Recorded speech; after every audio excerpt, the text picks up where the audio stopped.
Well, ArtGivers was an idea that came to us over COVID, and it sort of came out of my experience as a professional artist and just seeing kind of the limited audience for original art, but how kind of meaningful it is to live with original art, and kind of frustrated with how few people actually had access to that experience. And I was considering starting to give certain pieces of art away, and the concept of giving art away sort of opened up the idea of, well, if you're going to give art away, who should you give it to? And Right. the thought immediately came of these kind of nonprofit healing spaces, and I thought, oh, that's a big idea. I could get other artists involved, and if we could figure out a way to pay the artist some kind of rate, but give the art for free to these organizations, it could be a real democratizing thing where more people would have access to that healing power of art, Yeah. while artists were being supported, because we didn't want to ask the artists to donate the art. As an artist, I know I get asked that a lot, and artists make very little money as it is, so it was sort of a win-win idea where art could go into healing spaces and artists could get supported. So that was sort of the birth of it. That's awesome. How did you get the artists involved? Like, not like what's your pitch, but like what did you say to them? Like, hey, this is ArtGivers. We're going to give back to nonprofits, and how did you kind of get them on board with putting their art in your gallery to be at HT? I think that part is pretty easy. Adam already has established, a community around his art, and so he knows a lot of artists. We know a lot of artists, and when you tell them where the art is going to go and the potential benefits, they are on board. Yeah. I mean, it is very exciting for them because, the prospect of one person getting to enjoy their art or one family getting to enjoy their art is one thing, but hundreds of people really benefiting from it is a whole different ballgame. Yeah.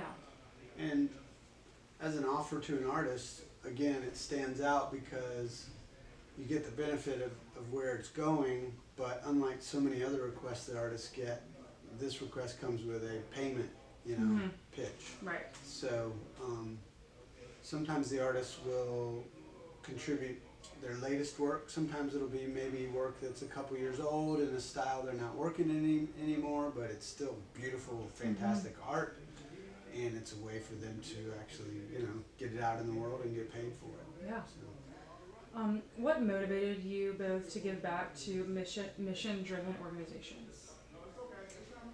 I think some of it had to do with doing research around this project and learning a little bit more about what benefits art can have for people, and reading the research. And the World Health Organization has a whole initiative and division that's about how art heals individuals and families and staff and providers and the wider community. And so, it just made sense.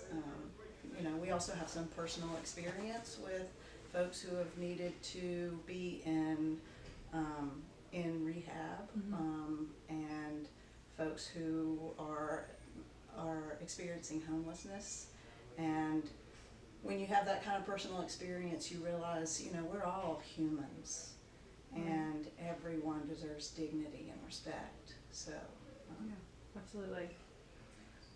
You both have done a lot for healing transitions, and your artwork is currently displayed at our men's campus and women's campus. How did you decide which pieces to hang at Healing Transitions?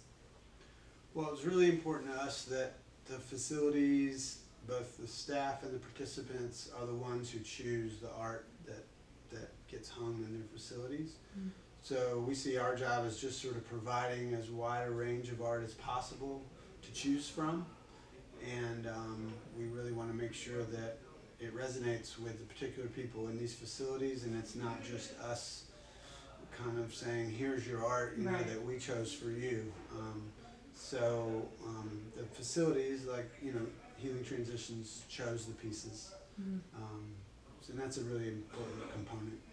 Is there a certain piece that stands out to you that you've hung at Healing Transitions that you feel like really resonates with the mission, or hopefully does resonate with the mission to the women and men? Well, there's actually a piece in this room, you can't see it right now, but it's right over here. For me personally, it was very meaningful. It's a painting of mine, and some participants here at Healing Transitions seem to have some really deep connections with the art.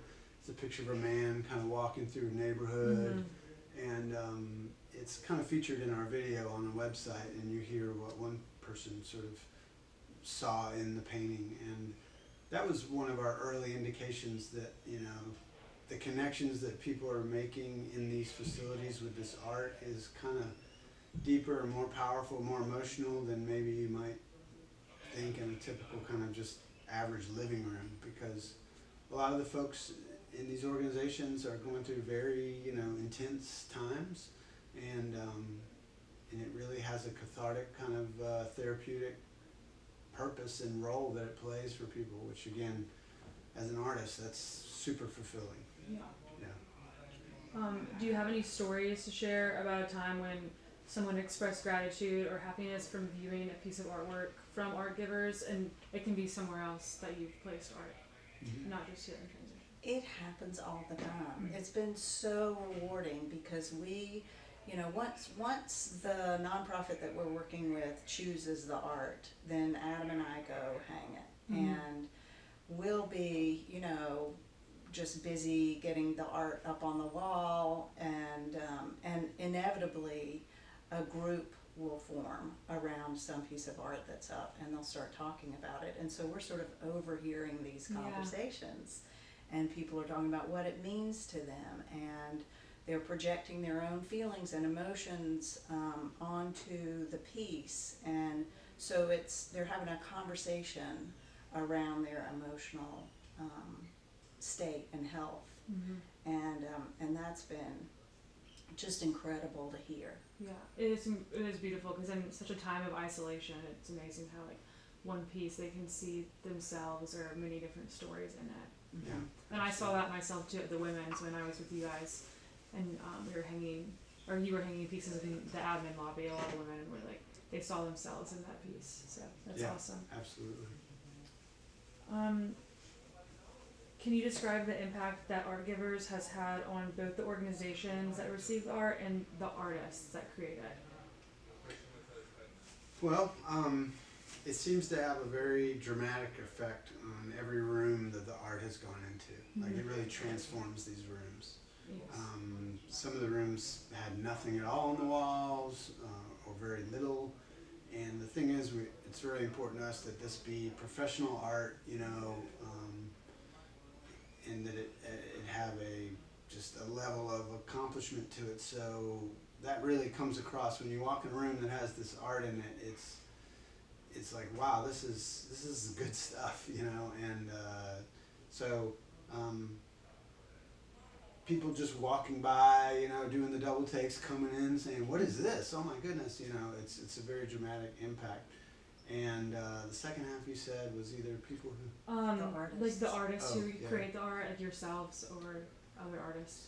Well, one of our goals is to have kind of a reception opening at every facility, and we want to do that soon for Healing Transitions, where the artists can come see exactly where the art ended up, and participants and staff can come and talk to the artists about the art and just kind of connect in that way. Yeah. So we're anticipating a lot of that. I've been the only artist so far since I'm hanging the work who's been able to firsthand experience that, but it's some of the most satisfying experiences I've ever had as an artist, and I can't wait for the other artists to get in here and see that, and that's part of what I we tell the other artists about when we're pitching the idea to them. Yeah, I think that's a great idea.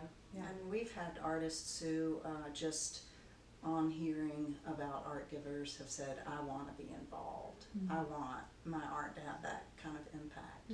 Yeah.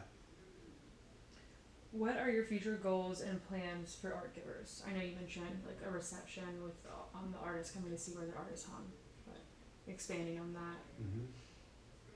Well, we this year we have 2 more facilities that we'll be partnering with. Now that we finished Healing Transitions Women's Campus, we'll move on to those other facilities. I don't know if I should mention them, but so we're excited about those projects, and then in the coming years, in the short term, we're planning on partnering with 3 different mission-driven nonprofits per year. Oh, that's And amazing. raising the money, Yeah. and working with artists and Yeah. doing what we do. Yeah. We're gonna keep it kind of streamlined and simple, and make sure that, you know, we're sticking to the goal that we intend, and not letting sort of mission creep happen. Yeah. And also learning just making sure we get it down to a good rhythm of how it happens, and so that before we expand beyond that, we Right. just have seen it work multiple Yeah. times, and so Yeah. we're not in a rush to get too big too fast. Yeah.